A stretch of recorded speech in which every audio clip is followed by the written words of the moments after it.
asalaamaaleykum mbokki xarit yi seetaan ñu leen di jaajëfal di leen dalal jàmm fii ci seen biir télévision Mauritanie ci seen émission di waxtaanu koor di leen nag di déwénati yéen ñëpp di leen di ñaan ak yàlla kooru jàmm di ñaan yàlla koor gi lépp luñ si jaamu yàlla na ko yàlla nangu fulal ñu ko te defal ñu ko suñuy misaani xasanaat yàlla def nag ñu war ko ba yeggal kenn bañ a manqué kenn bañ a manqué war ko ci ay at yu bare yu ànd ak mbégte ak naataange koor ren gi balaa ñu fiy wooraat lii nga xam ne mooy jàngoro ji di mbas mi yal na ko yàlla jële ci suñu réew jële ko si àdduna bi yëpp tey nag suñu waxtaan ma dalal kii di Aminata Dieng moom nag di nutritionniste mën nañ ne du fi gan yàgg nañ koo gis ak ñun mu ñuy gunge saa yu weeru koor gi teeroo ma bàyyi ko mu nuyoo ak yéen dataa ñu ñëw ci suñu waxtaan bés bi Aminata. asalaamaaleykum waa Mauritanie maa ngi leen di nuyu di leen remercier pour invitation bi comme ni nga ko waxee nii rek chaque année alhamdulilah macha allah yàlla def na ni fekkante waat donc merci beaucoup pour invitation bi donc comme ni nga ko introduire man maay nutritionniste bi donc tey dama jàkkaarloo ak yéen pour jox leen tuuti guide si koor bi si la ngeen war a lekk genre sport yi ngeen war a def ak lekk yi ngeen war a def attention ak yi ngeen war a favoriser ak yëpp incha allah macha allah donc moom ñëw na si introduction bi donc tey lu ñu fas yéene waxtaane moom moo di ñi di woor li ñu war a lekk pour suñu wér-gu-yaram parce que koor jaamu yàlla la certes dañ ciy bari lu ñu siy def ay jaamu yàlla mais yonent bi sallallahu alayhi wa sallam waxoon rek suumu fa sixu woor leen ngeen wér donc dafa am benn rapport bu am diggante lu ñuy woor ak suñu wér-gu-yaram donc te woor bi gis nañu lekk bi day changé dañ doon xëy ndékki añ reer léegi dañuy toog ba timis ñu war a lekk jëm li nga xam te ni moom moo di fajar léegi Aminata looy conseiller ku woor ba suba jot ba ngoon jot plutôt timis ndogu lan la war a njëkk a dugal ci biiram d'abord donc ku woor suba ba ngoon dafa war a dugal lu tàng ci biiram d'accord mu éviter di naan yi sedd yi wala njëkk lekk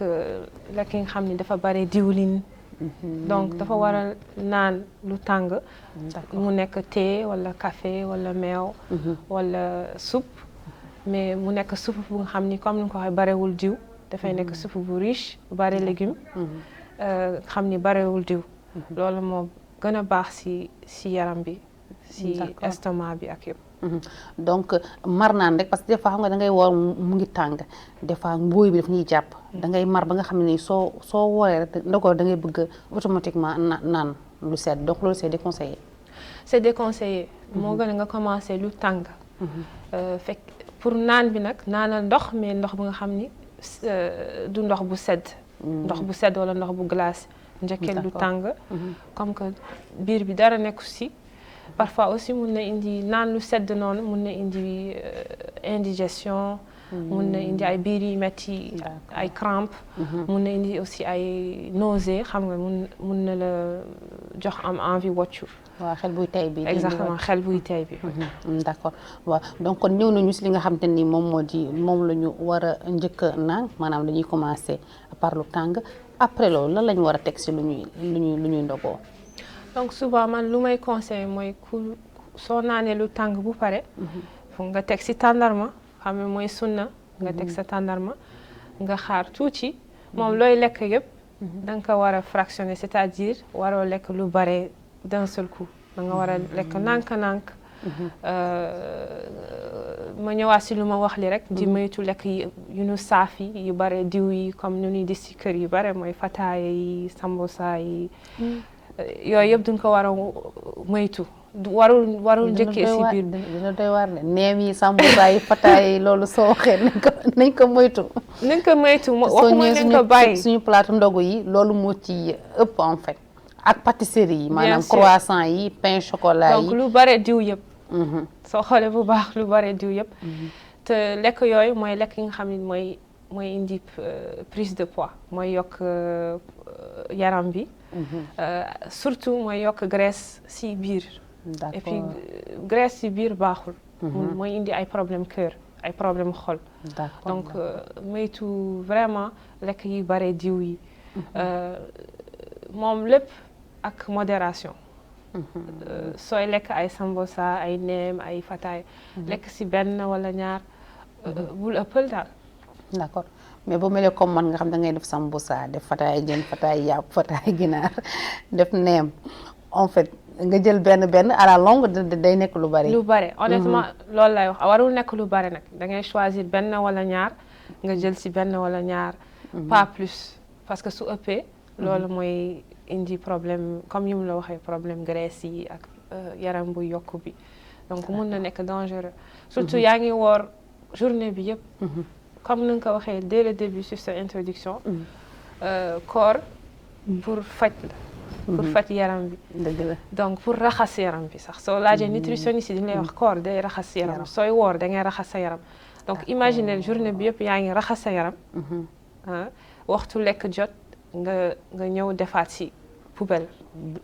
mu koy plus de poubelle la sax. comprendre nga waaw pour ne pas dire du n'importe quoi mais vraiment. donc da ngay bale ba mu set après nga ñëw tilimaatal. exactement donc da ngay def attention te yii yëpp baaxul si digestion mun na indi ay problème côlon ay problème estomac ay problème intestin donc vraiment corps dañ si war a profiter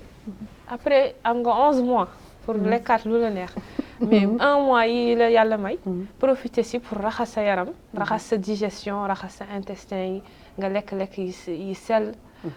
moytu diw yi bare yi ak suukar yi bare yi li nga xam ne mun na la si indil tension mun na la si indil diabète mun na la si indil sax problème cœur donc problème xol donc vraiment suñ ko bëgg mun na moytu moo gën benn wala ñaar tuuti d'accord tuuti moom limité moom dina xaw a jafe mais beneen question bi moom mooy ñun dañ doon ndékki añ reer léegi dañoo woor ndogu léegi 19 heures et quelque la presque daañu dem ba 20 heures moins léegi diggante heure boobu noonu ak 5 heures du matin dañ si ndékki encore añ reer si mais dañ si yokk parce que xam nga en temps normal da ngay xëy defar sa café jël sa mburu wala nga jël sa benn croissant wala yooyu nga lekk ko mu nekk sa ndékki après nga dem bàññ mais gis nañ ndogu bi lépp luy nekk si autour de la table yi dafay fees dell donc xëy na mën nañu loolu mooy ndékki bi après ñu def tagine bi après reer bi ñëw après maar day tëdd xëdd bi aussi ñëw léegi yan conseil ngay jox si lekk bi noonu ñu koy aligner ak danger yi si mën a nekk.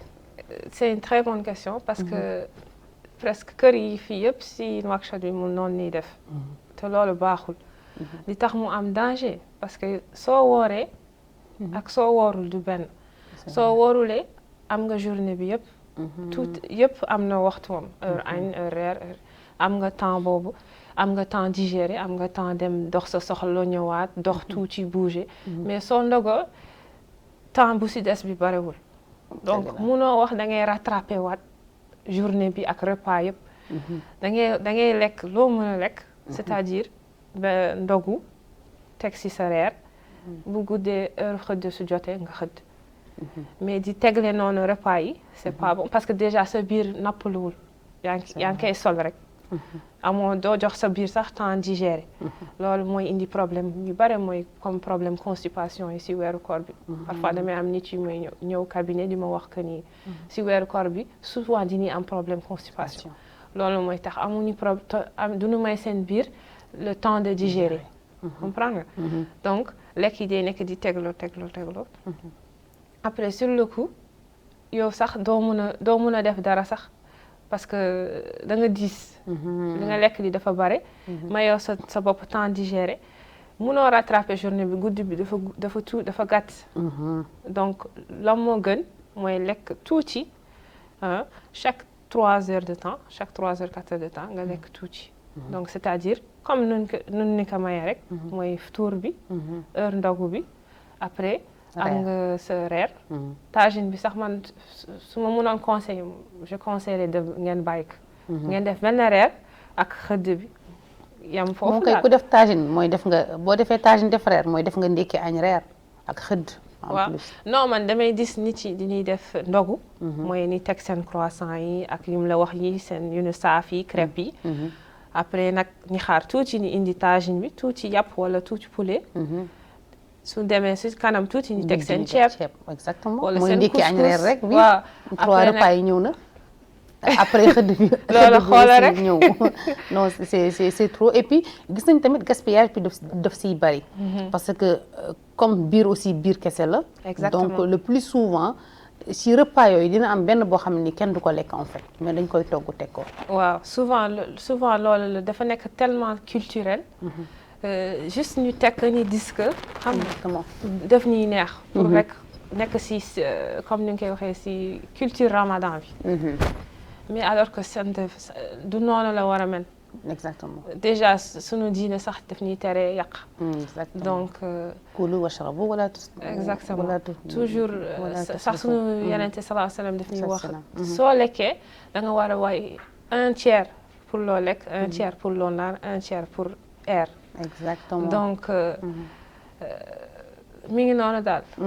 ay habitudes yu bon la vraiment. d'accord soo xoolee bu baax feebar yu bare léegi ñu am. mooy lii moo koy indi daal. bien sûr waaw parce que gis nañ ñu bari seen maladie si Ramadan lañ koy découvrir. exactement surtout ñi nga xam ne dañuy am ay tension. ak yooyu gis nañ ni wala ñuy am ay diabète yu nëbbatu gis nañu Ramadan dafay nekk période bi nga xam ni feebar yu bari daf si feeñ. kon ñu def attention bu baax si li nga xam ni moom la ñuy lekk. léegi conseiller nga ñu si lan la ñu war a éviter pour ndogu bi. léegi suñu ñëwee ba repas bi nga xam ne moom la ñu war a def comme reer bi lan lañ si war a lan lañ si war a mën a lekk wala lan aussi lañ si war a mën a éviter. si reer bi man toujours je conseille di éviter di lekk lu diis comme couscous yi ceeb yi. malheureusement loolu la ñuy lekk aussi malheureusement moom la ñuy lekk mën nañu ko lekk. problème bi du lekk bi problème bi mooy quantité bu ñuy lekk luñ si lekk li mooy ëpp. comprends nga. mooy soo jëlee sa benn plate. nga def si légume toujours sa plate légume moo war a ëpp. waaw même bu dee ceebu jën la. bu dee lu nekk sa moitié plate toujours dafa war a nekk légume. légume bi mooy moitié plate bi. après am nga 1/4 pour poulet wala yàpp wala jën. beneen 1/4 bi nag nga am sa couscous wala sa pâte wala sa ceeb. toujours sa plate soo war a visionner sa plate lan la war a mel. noonu toujours noonu la war a mel loolu la ñuy wax repas équilibré. repas ba nga xam ni. kon daal ñun suñu ceebu jën bi équilibré wul. parce que suñu ceeb bu ñu ko tegee booli ceeb lay doon si digg bi mooy am jën bi ak légumes yi donc on peut considérer que c'est pas équilibré. te malheureusement légumes le problème c'est que légumes bi mooy nga xam ni ñu bare duñ ko laal. ñu lekk ceeb bi ak jën bi. c'est tout. c'est parce que c'est culturel. déjà dañuy teg bool bu baax. teg si yëpp. ñëpp toog. nee nekk di lekk rek. xamuloo doo mesurer. alors donc ça devient difficile munoo vraiment wax sama plate nii laa koy def. donc parfois nag culture bi ça clash un peu ak nutrition bi xam nga. donc nit yi soo leen bëggee changer habitude yooyu ça devient un peu dafay jafe daal. parce que c'est culturel. ñëpp tàmm noonu di teg plate di lekk ceeb di waxtaan di lekk. exactement. léegi ñëw nañ ci reer bi xëdd bi nag lan ngay conseiller pour xëdd. xëdd bi souvent dafay mel ne comme heure kii bi rek heure ndogu bi. da ngay tout le temps da ngay moytu lekk yi bare jiw par exemple mun nga def sa nen. nga togg ak kii huile d'olive. xam ni du bare jiw du bare gras. mun nga def kii ruy. nga naan ko tout le temps da nga war a éviter lu bare xorom ak lu bare suukar pourquoi parce que soo naanee wala soo lekkee lu bare xorom wala lu bare suukar da ngay mar après journée bi yëpp da ngay mar. d'accord 1 heure de temps après koor bi juste yaa ngi ko commencé da ngay commencé mar parce que li nga lekk ci xorom ak li nga lekk ci suukar dafa ëpp. d'accord. donc daf lay gën a sonal daal. d'accord donc kon donc suukar ak xorom ay facteurs la yoo xam ni daf lay marloo. bien sûr daf lay marloo. café tamit ci la bokk. café day marloo donc ñuy naan ñi café parce que café daf lay marloo ndaxte li tax daf lay marloo daf lay sawloo. donc soo naanee ndox bu bare teg ci café daf lay sawloo après da ngay déshydraté après da ngay mar soo déshydraté da ngay mar soo manqué ndox daal. donc café xorom bi suukar bi yooyu yëpp. ay facteurs yuy yokk mar la. kon li ñuy wax àdduna chaque jour da ngay jàng kon yaakaar naa moom ñi nga xam ne dañuy woor ragal koor surtout ragal mar donc ñu éviter xëddee café éviter xëddee lu saf lu bari xorom ak lu bari suukar man gis naa ko ragal koor koo xam te ni moom café rek lay xëddee et pourtant noonu la ragalee koor donc xam naa rek yi yu baax la yoo xam ne ñu koy waxtaanee pour nit ñi di si jëlee li nga xamante ne ni moom moo di ay leçon léegi nag ñu ñëw si li nga xamante ni moom moo di sport ak koor koor bi gis nañu ñu bari dañuy def sport ñu daal woon def sax koor bi sax di leen initier ñu def sport waaw sport boo wooree naka nga ko war a defee ban heure déjà moom moo nekk heure bu baax pour tàggat sa yaram ci weeru koor léegi heure sport bi moom ça dépend si nit ki fekkee da nga bëgg am na ay nit si weeru koor dana bëgg jël yaram am na ñenn dana bëgg wàññi yaram bi ñu bëgg a wàññi yaram bi nag lu mu leen di conseiller mooy ngeen def seen sport par exemple 1 heure de temps avant ngeen di ndogu 1 heure de temps avant ngeen di ndogu ngeen def seen sport soo defee sport avant fekk yaa ngi woor si ngay gën a ce qu'on dit c'est plus facile à brûler la graisse si ngay gën a mun dépenser calories yi si ngay gën a mun a wàññeeku facilement wàññi yaram bi facilement léegi ñu bëggul ñu perdre poids par exemple ñooñu mën nu def seen sport suñu paree seen futur wala suñu paree julli taraweex wala suñu paree si guddi bi daal mais gis naa ñu bare tamit dañuy def sport pour mën a lekk xanaa soninke yi ñoo koy def loolu xam naa soninke yi ñoo koy def duñ ko war a bàyyi gis naa ñu bare comme ni nga ko waxee ni ramadan bi ñu bare dañuy def sport li tax parce que dañuy bëggul def sport pour mën a lekkaat comme léegi après tagine bi ñu dem pour reesal ndogu bi ak tagine bi pour mun a encaisser reer bi noonu nag warul nekk mel noonu da nga war a def sa sport pour vraiment nga mun a sentir effet corps bi ci sa yaram effet bien fait yi c'est-à-dire raxas yaram bi ak énergie bu baax bu mu lay jox donc man je conseille souvent nga reer bu pare après nga dem def sa sport comme ça soo ñëwee da ngay ñëw tëdd ba xëdd waaw waaye bul def sport ñëwaat teg si leneen teg si ceeb wala couscous wala ay lekk yi bare diw à moins que parfois sport nag dafay dimbale ñi nga xam ni mënuñu jël yaram facilement donc dafa xam ñooñu nga xam ni su weeru koor ñëwee suñu wooree dañuy gën a jeex parce que duñu am métabolisme bu gaaw c'est-à-dire que dañuy gaaw a perdre poids ñooñu nag sport mën na leen dimbale pour am appétit pour mën a lekk d'accord pour bañ a perdre poids ci koor gi dafa bëgg wàññeeku soo lekkee bu pare nga def sport nga ñëw nga lekkaat doo wàññeeku parce que calories yi nga perdre yaa ngi koy jëlaat alors que soo bëgg a wàññeeku calories yi nga perdre yi da nga leen bëgg a perdre bëggoo leen jëlaat donc loolu aussi da nga ko war a éviter pour vraiment d'accord donc heure bi nga xamante ni moom ngay def sport ça dépend de sa objectif bi nga am ci li nga xamante ni moom moo di sport bi exactement léegi yenn sport la ñu war a def aussi parce que sport dafa bari ay façon yenn sport la ñu war a favoriser si koor gi pour suñu bien-être donc comme ni nga ko waxee ni rek ça dépend si objectif nit ki par exemple léegi ku nga xam ne dafa bëgg wàññeeku ngay def ay marche c'est bon ngay def minimum 1 heure de temps nga def marche wala nga daw mun nga daw léegi am na ay salle de sport mun nga def ay cours de fitness c'est-à-dire ay cours exercice physique cours aérobique nga xam ni 1 heure de temps da ngay nekk di dépenser énergie bu bare léegi ñi nga xam ni nag bëgguñu wàññeeku nunu éviter di def sport yi nga xam ni daf leen di ñaqaloo lu bare donc ni def sport yi nga xam ni plus par exemple ni yëg ci ay poids ni def ay exercice ak seen yaram pour maintenir la forme quoi xam nga yooyu c'est plus conseillé pour ñi nga xam ni bëgguñu wàññeeku par exemple mais majorité bi fii dañu bëgg wàññeeku donc conseillé ngeen di def 1 heure de temps de marche ngeen di changer daal parfois ngeen daw tuuti ngeen arrêté ngeen marche ngeen daw tuuti ngeen arrêté ngeen marche parce que pour vraiment brûler les calories c'est-à-dire ñaq bi yokk bu baax il faut aussi ngay yëkkati rythme cardiaque bi ngay élever rythme cardiaque bi donc souvent marche bi mun nga di ko changer si biir marche bi nga am ay moments yu nga xam ni da ngay daw ay moments yu xam ni da ngay dox d'accord d'accord donc gis nañu yéen nutritionnistes yi da ngeen di tere nit ñi guddee lekk léegi koor gi nga xam ne suñu lekk yëpp guddi la reer bi ban heure ngay conseil nit ñi ñu daal di koy limiter parce que koor yi tamit dafa am problème organisation bu baax boo xam te ni je pense que nit ñi ba tey arrivé gu ñu trouver solution parce que ku nekk loolu lay jàmbat organisation lekk bi ak heure bi ak lu ñu war a aussi nelaw si koor bi en fait suñu munee éviter di lekk lu bare si heure ndogu bi daani mën a teel a reer comprendre nga par exemple dama lay jox exemple si man lu may def man damay ndogu dinaa jël sama soupe sama tàndarma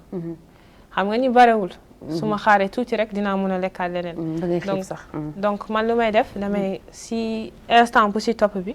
dem si reer damay reer ma pare si ma dem def sama sport ma ñëwaat su ma ñëwaatee mun naa naan ndox mun naa jël fruit dara lu ndaw daal ma tëdd ba heure xëdd ma yeew ma xëdd nga xëddee lan ma xëddee mun na nekk céréale mun na nekk ruy mun na nekk flocon d'avoine yow da nga bëgg ñu affamé mun na nekk fruit non da nga bëgg ñu affamé moom question d'habitude la xam nga dafa loolu moom woor pare jël tàndarma suppu après reer tëdd mais loolu dafa nekk ci xel bi rek xam nga si duñu def suñu xel ni dina war a lekk lu bare sinon diñuy sonn alors que du loolu soo xoolee bu baax soo lekkee tuuti rek dañ la doy moom lan moo gën mooy ngay lekk par tuuti d'accord ngay lekk par tuuti comme ça fii balaa guddi daa am temps sax digérer mais soo lekkee lu bare déjà doo mën a nelaw donc il faut ngay xaar ba mu guddi nga mën a nelaw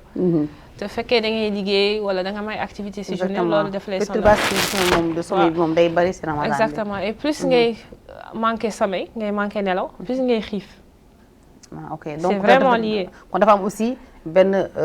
lien bu am diggante xiif bi ak manqué nelaw bi bien sûr soo xiifee da ngay manqué nelaw soo manqué nelaw pardon da ngay xiif waaw soo manqué nelaw da ngay xiif waaw parce que pour nga mën a continuer say activité sa journée sa yaram dafay soxloo énergie donc da ngay sonn da ngay gën a sonn daal donc la moo gën di essayer di nelaw vraiment ni essayer di am benn heure bi nga xam ni pas plus tard de 23h par exemple 23h minuit ni couper lekk bi comme ça ngeen ni mun a nelaw ba heure suxuur xëdd après julli fajar fekkee mun nga nelaw tuuti si diggante fajar bi ak sa liggéey par exemple nga nelaw tuuti ak tout le moment si journée bi soo mënee am 20 minutes 30 minutes nga def sieste 20 minutes 30 minutes rek dana doy pour joxaat la tuuti énergie macha allah léegi quantité ndox bi ñu war a naan suñu wooree parce que bu dee quantité bu ñu doon war a naan ci ndox dans la journée étaler ko comme que temps bi ñuy lekk dafay wàññeeku est-ce que aussi quantité ndox bi ñuy naan dafa war a wàññeeku donc puisque da ngay woor quantité ndox bi dafa war a yokku donc warul wàññeeku dafa war a yokk pour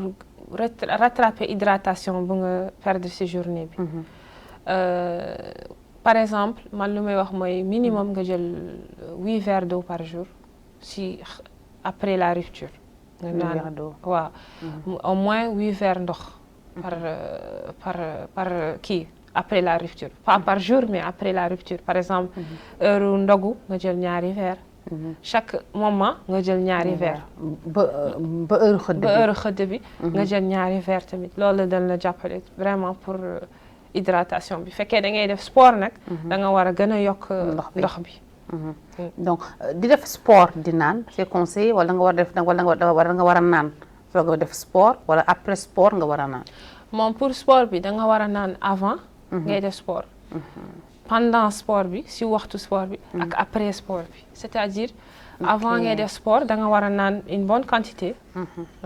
nga xaar tuuti nga def sa sport léegi si moment bu ngay def sport bi mun ngay naan ndox mais genre da ngay tooyal sa gémmiñ rek doo naan lu bare juste ay gorgées si sport bi après sport bi tamit nga continuer naan d'accord donc gis nañ aussi ci ndox bi ba tey ci naan bi di nga gis ñu woor ba kii duñu naan ndox parce que dañuy naan rek si bisaab yi si jus yi si njar yi est-ce que loolu mën na remplacer ndox en fait mun na remplacer ndox mais duñu war a def attention parce que mun na la may yaram ndox du la may yaram ndox amul calorie c'est zéro amul dara daf lay hydrater dana satisfaire sa mar mais du la may yaram